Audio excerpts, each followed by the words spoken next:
Welcome to the Difference Makers. Today's topic is the wonderful adventure of loving ourselves. Stay tuned.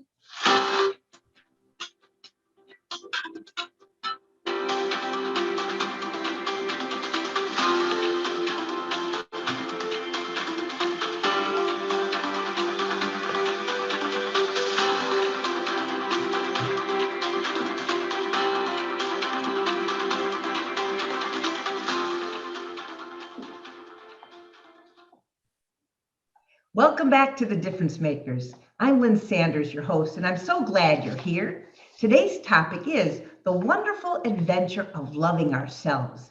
And our guest for today is Robert Kaufman, founder and CEO of Critical Thinking for Success. He's also a brain expert. He knows what makes people think. Bob is a psychotherapist, a critical thinking cognitive skills specialist, as well as a neurofeedback therapist. His book is about to come out soon, and it's called The Wonderful Adventure of Loving Ourselves. I've known Bob for several years, and he's an amazing man, and his story is incredible. In fact, I'm one of several people who urged him to tell his story and make it into a book because he has so many wonderful lessons to teach and so much for us to learn.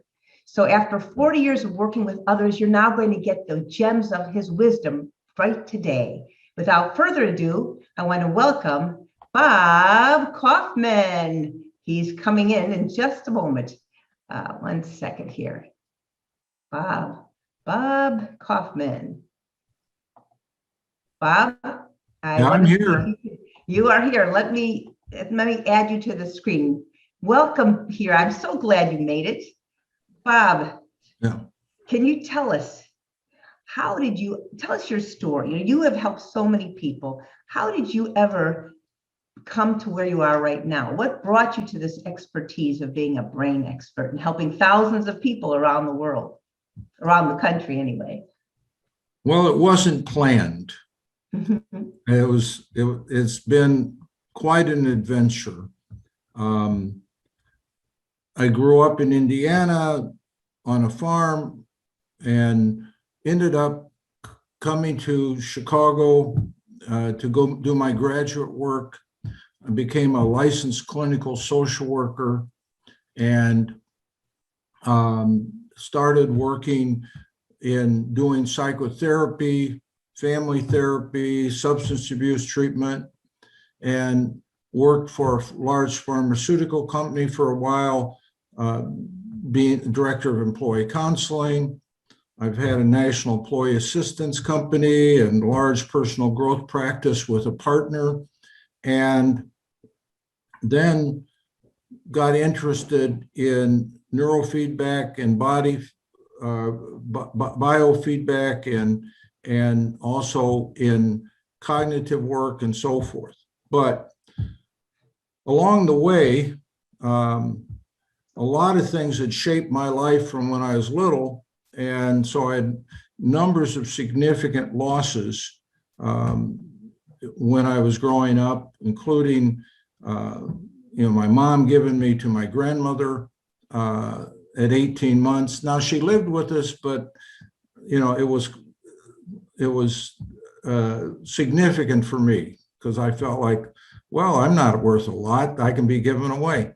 Anyway, then in 8th grade, I had a really good friend, and we were in the cafeteria line, and he fell down on the floor, dropped his tray, and passed away, and scared the heck out of me. And I felt terrible for losing Nelson, but it also brought death right in front of me, and I didn't know how to process that. No one really talked to us.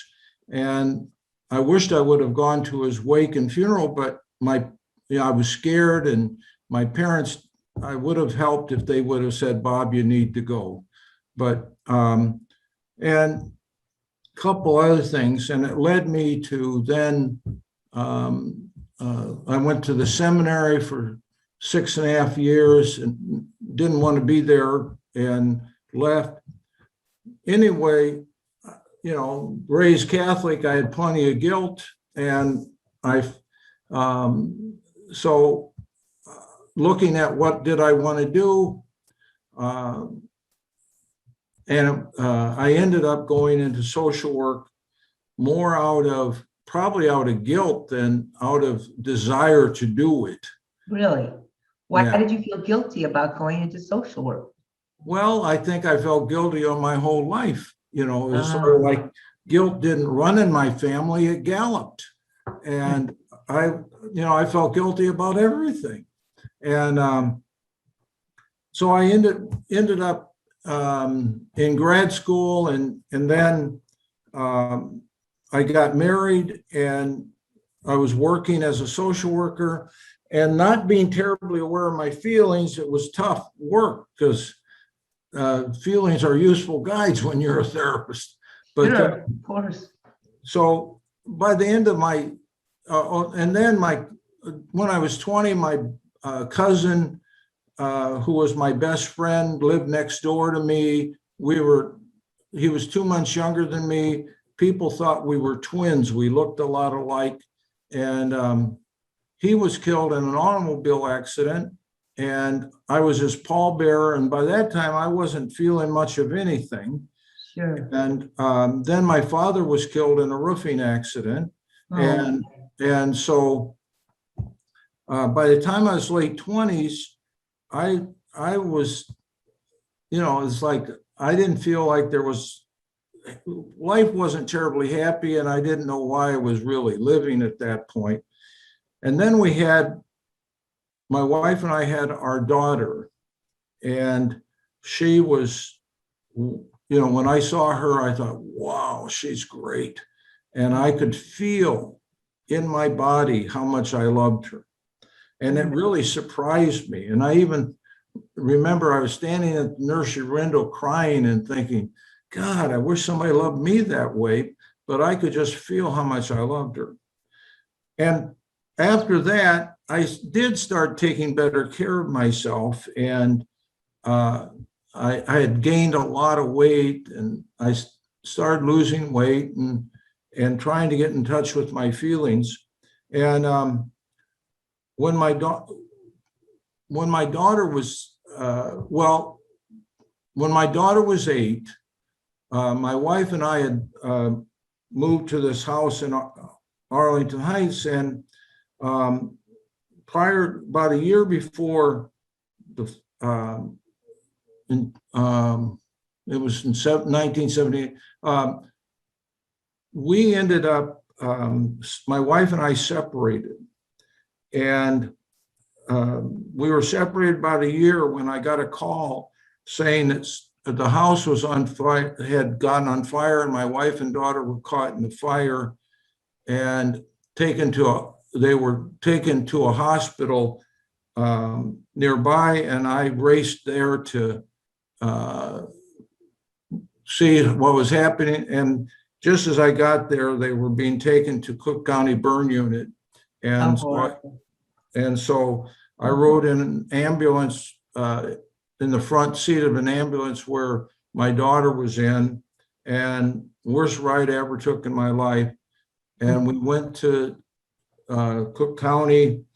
They took my wife and daughter, and I was directed to a waiting room in the unit, and waited there, I don't know how long, a long time.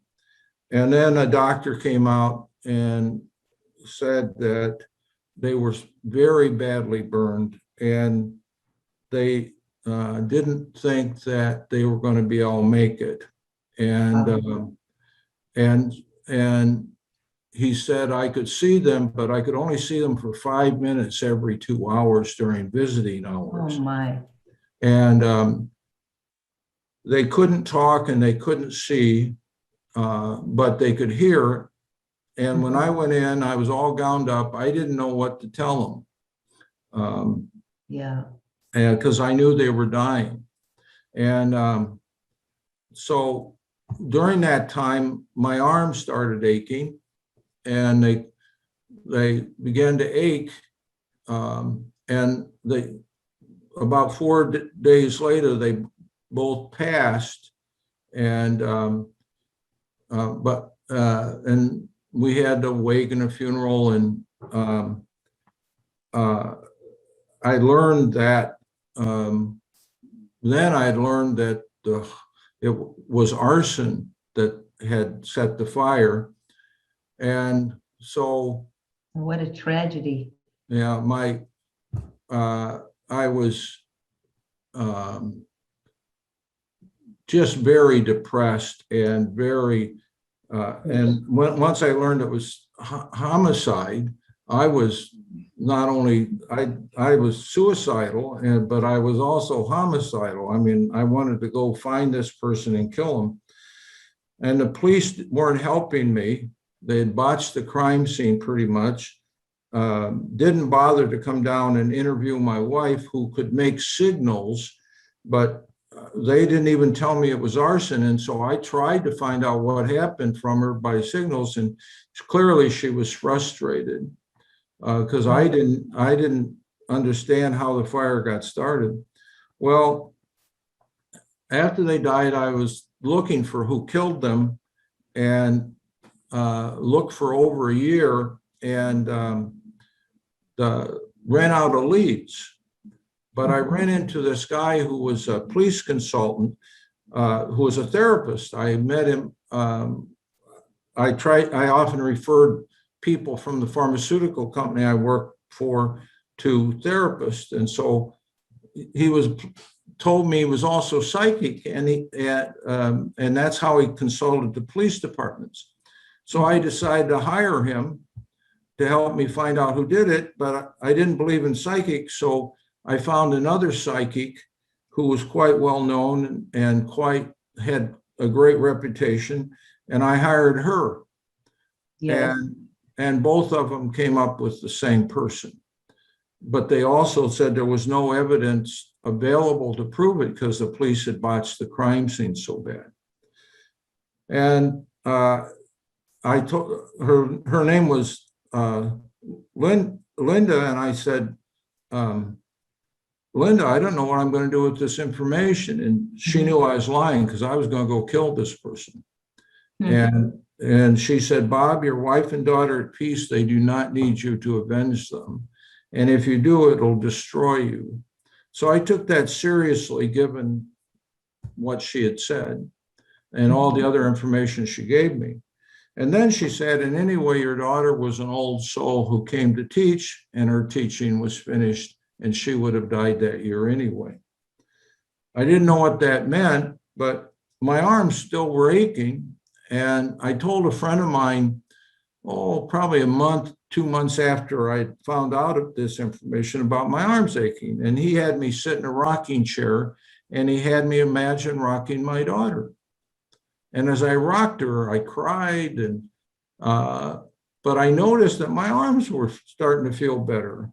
And by the time I finished rocking her, the pain was gone. And all of a sudden, instead of holding my daughter in my image, I was holding a little boy, and realized it was me. And I hated me. I did not like me. I was very critical of me. But in that moment, I saw this little boy was no different than my daughter, who I loved completely. And so I made a commitment to love myself at that time, and to start learning how to love myself and talk nice to me. Wow. And that was quite a chore. I mean, I was so good at criticizing me, not at loving me and talking nice to me. And so then I realized what Linda said about my daughter being a teacher, that she ended up teaching me how to love by showing up in the world, and then created such a space in my life that she taught me to love myself. That is so powerful. Let me pause for just a moment, Bob. So I would like everyone to recognize the power of what you just said. Let me paraphrase back what I'm hearing, and you feel free to make any changes or corrections. But you're sharing the story that how you grew up not feeling loved and feeling lost deeply. So anyone out listening to this needs to know that it's not like everyone is automatically feeling love throughout their life, but something can happen that's often a negative that you can turn into a positive to learn lessons from. Right. So you were able to do that. So why don't you share some of the lessons that you give in your book that's coming up, The Wonderful Adventure of Loving Ourselves. You share your story in depth and the lessons that I think will help so many people in helping them love themselves more. Well, a big part is helping people understand that even though they might think poorly of themselves and be critical of themselves and everything, there is a part of our brain that doesn't like things being unfamiliar. Mm. And so it will maintain us being critical of ourselves and putting ourselves down because it's familiar. Ah. To start changing that scares us. That part of the brain was designed to help us when we were prey and the environment was dangerous. So anything unfamiliar could kill us. So if we start acting different, being different, or whatever, we can scare ourselves. And oftentimes, helping people see that they're magnificent and lovable and everything, they'll argue with me. It's like, really? It's like, no, I'm not, it's like, because feeling poorly about oneself becomes very familiar. We can become worriers or victims or feel guilty, and it's familiar in our life. And not to feel that way, suddenly what's happening? It's sort of like I always recommend my clients see Shawshank Redemption, because the prisoners got institutionalized. And even like books or Morgan Freeman, who got out of the prison, it scared the hell out of them. Even though they were free, they were scared. Right. Their mind was one way. And so that's part of the lesson, is to know that our mind will hold on to things even if they're negative about us. And how we change that is to be able to get a pathway that allows us to feel differently. So and then be supported. A lot of times I will introduce people to their inner child.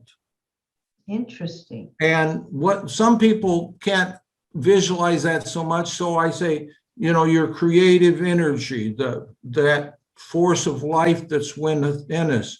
I like to consider it's the child that should never grow up, the child that's there to be able to play in the moment and create in the moment and be loved and be loving and so forth. So I'll oftentimes have people where I'll introduce them to that child and have them even apologize to the child for ever leaving them and not knowing how to take care of them. Wow. And then how to stay in relationship and have that little kid with them all the time. I ask myself 3 questions. Each person can have questions to try and stay in touch. I say, how alive am I feeling? On a scale of 0 to 10, life I see is God's love flowing through us, and the life flowing through us. And my job is to have that life flowing all the time. And then the second question, given how much, aliveness, because I can always, if I'm not feeling very alive, I can always choose to find ways of feeling more alive. And then when I'm feeling really alive, I can say, how much am I playing? How much am I playing? Will you repeat those 3 questions again? The first one is, how alive am I feeling? Scale 1 to 10. The second question? The second one is, how much am I playing? And that's taking that energy and engaging life with others or things or whatever. So when I'm working with my clients, I want to feel alive, and I always feel like I'm playing with them, you And know. that's on a daily basis, right? Right. And then I ask, does my play have direction? Is it moving in the direction that I want? And the direction usually has around my purpose. You know, what's my purpose? Like from the tragedy with my daughter and everything, I got my purpose in life is teaching people to love themselves. Now, part of that purpose means I need to always be working on loving myself more. Right. And then helping people love themselves. And all the things I do, the tools I use, the therapy, the cognitive coaching, the neurofeedback, the biofeedback, all of that are just tools to help me fulfill my purpose with people so that they grow more loving of themselves. Now, another thing that hint is that people oftentimes feel empty inside, and they'll complain about it, and then they think there's something wrong with them if they feel empty. Yes. And I'll say, congratulations, you feel empty. That's your creative workshop. You are a creator. And to create, the definition of to create is to make something from nothing. So that space that you feel is your creative workshop. That's the nothing. Doesn't mean there isn't a being there. It's no thing is there. And this is, you know, like an artist doesn't want to start with a canvas that has painting on it. He wants to start with a blank canvas. Well, that empty space is the blank canvas. And so I give people tours of it so that they don't feel badly about it, and they aren't afraid of it, and they actually go there and they start feeling relaxed. And they can start knowing that they are a creator. And, you know, do you think most people, I'm curious about this, Bob, you know, because you use multiple skills, psychotherapy, cognitive thinking skills, neurofeedback. Do you think most people that you've encountered come in having that feeling of not loving themselves and not feeling good enough? Is that the norm that you found? Yeah, most people, if they were going to love me the way they love themselves, I wouldn't want to be anywhere around them. But they like me better than they like themselves. But yes, most people are not, even people who are so self-centered really don't love who they essentially are. They love an image that they try and project to the world, but underneath, they don't really know who they are. They don't know, and they don't love themselves. So it's a universal thing. It's one of the most difficult things for me to get people to do is to love themselves and really appreciate the magnificent being they are. Yes. And if we knew who we really are, it would be, I mean, it would almost knock us unconscious, because we are such powerful creative beings, and in our bodies, we're not aware of it. We've lost the awareness of what a magnificent creative being we are. And so all my work is to help people appreciate how creative they are, how wonderful they are, and that they're perfectly lovable. And so the more people can do that, the reason I focus on this is that people truly begin to learn to love themselves, they will automatically begin loving others, because they'll appreciate the you know, if they get what a wonderful being they are, they'll see, well, all these people, look at all these wonderful beings around here. Wow. And they won't have such animosity. They won't be so prejudicial. They'll actually want to get to know people. That's terrific. You know, it's that saying that whatever you focus on, you attract more of it. So if you're focusing on love, you're going to naturally attract more love into your life. Absolutely. And be around loving people. Right. And it's a higher vibration. It's, you know, it's great. And people don't get enough of it. That's so true. Can you tell us a little bit about the training that you do? Because you do 3 types of work, and I think you also blend them together, don't you? Your psychotherapy. Yeah. If you imagine the neurofeedback helps with, the neurofeedback helps with the brain, so it can help with head injury, ADD, other kinds of some often eyesight problems, sensitivities. It also will help people relax, and just their brain function so much better. And the biofeedback really is very helpful for post-traumatic stress, panic attacks, anxiety. And because what happens is that the body begins to, when it's under a lot of stress or trauma, begin to become hyper alert and tense up and never really relax, and they stop having good sleep, and they get, their relationships don't work real well. They are more anxious and so forth. And the biofeedback helps the sympathetic nervous system sort of calm down and not be on such guard. We always want to be able to respond to something dangerous. It's just when we go around the world thinking everything's dangerous, that's the problem. So that's the brain and the physiological thing of the body. Then lots of people, the cognitive stuff I learned in Australia, and it was focused on basic thinking skills and how does the brain work? How does it program itself and how does it function? And so I can test for 14 basic thinking skills and know where people are efficient and inefficient, and then those inefficiencies affect higher level learning. So if I'm poor in analysis and synthesis, oftentimes I have real trouble in math.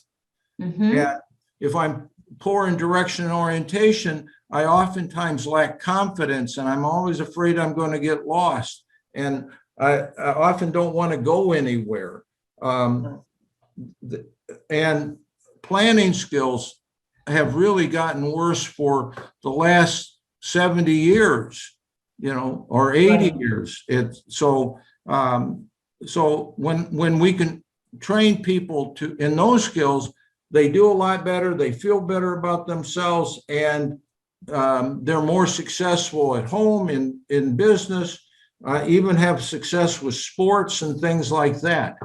And so it all comes together in a sense, the psychotherapy, the cognitive skills, the neurofeedback, all comes back to really having people love themselves ultimately and feeling good about themselves. And being prepared for this physical world so that we do it well.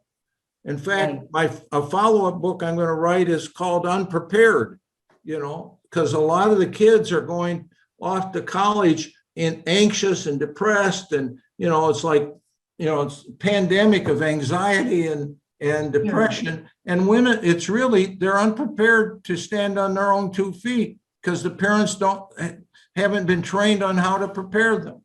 So, parents aren't trained. We don't, when you become a parent, you don't all of a sudden have special skills in being a parent. Right. And being a parent is one of the most complex jobs in the world, yet we don't train people for it. It is a complex, multifaceted job. And if we train parents more, it would really help the world, because people would, appreciate themselves more as they develop. They would be able to stand on their own 2 feet more and so forth. So it's, and the skills have just gotten worse rather than better. Well, Bob, we need to have your 3rd book out on how to be prepared, or an extension of how to be prepared, or workbook. In fact, I want to let everyone know that Bob is offering everyone listening a free gift. And I would like Bob to explain what this is. It's an assessment. Bob, would you tell us what this is about? Yeah, the assessment is 22 questions And